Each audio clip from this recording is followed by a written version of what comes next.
তার বিরুদ্ধে মামলা আছে 22 জন মামলা করা হয়েছে। এর আগে নুরুলহুদাকে গ্রেফতার করেছেন। কোথা থেকে গ্রেফতার করলেন এবং বিষয়টা আমাদেরকে একটু জানান। ধন্যবাদ। মূলত 2024 সালের যে জাতীয় সংসদ নির্বাচনের সময় তিনি প্রধান নির্বাচন কমিশনার ছিলেন। তো তার বিরুদ্ধে একটি অভিযোগ অর্থাৎ মামলা দায়ের করে।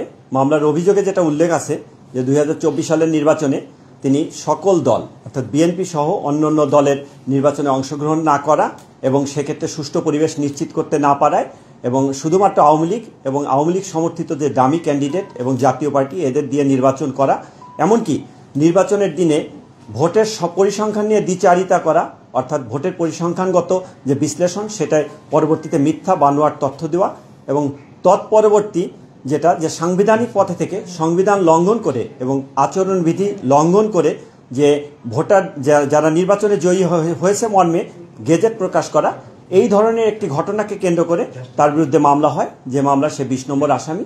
আজ দুপুর 1টার দিকে গোয়েন্দা পুলিশের একটি টিম মগবাজার থেকে তাকে গ্রেপ্তার করে।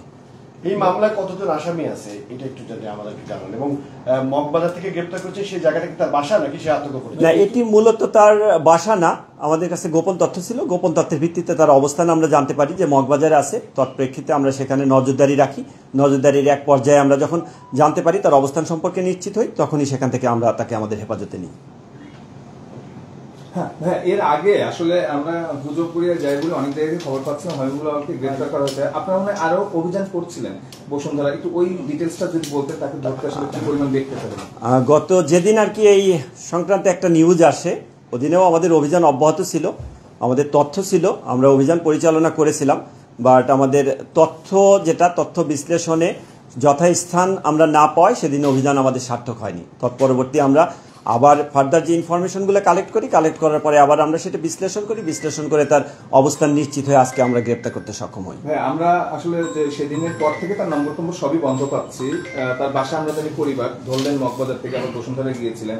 তিনি কি পালিয়ে যাওয়ার চেষ্টা করছিলেন? যেহেতু আমরা তাকে ভিন্ন একটি স্থান থেকে আমরা তাকে গ্রেপ্তার করেছি, অর্থাৎ তার অবস্থান তার নিজ বাসভবনে ছিল না, তা আমরা বলতে পারি যে হ্যাঁ তিনি আত্মগোপনে ছিলেন। আত্মগোপনে থাকা অবস্থায় আমরা তার তথ্যপাত্রের ভিত্তিতে অবস্থান নিশ্চিত করে গ্রেপ্তার করতে সক্ষম হয়েছে। ছোট করে একটু বলবেন যে এই মামলায় 24 জন আসামি এবং 3 জন সাবেক সিইসি রয়েছেন এবং সাবেক প্রধানমন্ত্রী রয়েছেন। এই আর বাদ বাকি আসামিদের ধরতে আপনারা কি পদক্ষেপ নিচ্ছেন কিংবা কতদূর অগ্রসর আছে?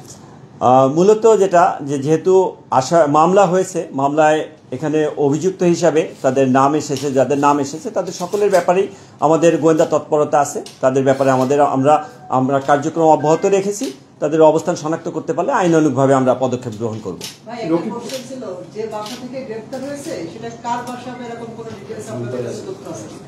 প্রাথমিক অবস্থায় আমরা যেখান থেকে এনেছি, আমরা আনার ক্ষেত্রে আমরা মূলত যেটা দেখি, এখানে আমরা গোয়েন্দা পুলিশ যে কার্যক্রমটা করি নাম্বার ভিত্তিক, মোবাইল নাম্বারের উপর ভিত্তি করে আমরা মূল কাজটা করি। তা আমাদের মূল উদ্দেশ্য ছিল টার্গেটকে আইডেন্টিফাই করা এবং তাকে আমাদের হেফাজতে আনা। তা অবস্থানগত দিকটা আমাদের বিশ্লেষণে আছে। বিশ্লেষণ পরবর্তীতে আমরা এটা আবার নিশ্চিত করতে পারবো যে বাসাটি কার। এই স্বৈরাচার শাসনের শুরু আসলে যে নির্বাচন কমিশনার রকিবউদ্দিন, তার অবস্থান সম্বন্ধে আপনারা পরিষ্কার কোনো ধারণা পাচ্ছেন কিনা? অভিযান কিভাবে চলছে আসলে? আমরা বললাম তো, এই মামলায় যারা এজাহারভুক্ত আসামি আছে সকলের ব্যাপারেই আমরা গোয়েন্দা তৎপরতা রেখেছি, আমরা আমাদের নজরদারি রেখেছি, আমাদের কার্যক্রম অব্যাহত আছে। আমরা যদি আমাদের কাছে কোনো সুনির্দিষ্ট তথ্যপাত্র থাকে তাহলে আমরা প্রয়োজনীয় আইনানুগ যে ব্যবস্থা সেটা গ্রহণ করব। কিন্তু শেষ হাবিবুল্লাহ, এখন অনেক সময় আছে, আজকে কি কোর্টে পাঠাবেন? আর রিমান্ডের বিষয়টা যদি আপনাদের মামলা মূলত শেরেবাংলানগর থানায় তদন্তাধীন। তা এই তদন্তকারী কর্মকর্তা এ ব্যাপারে আসবে।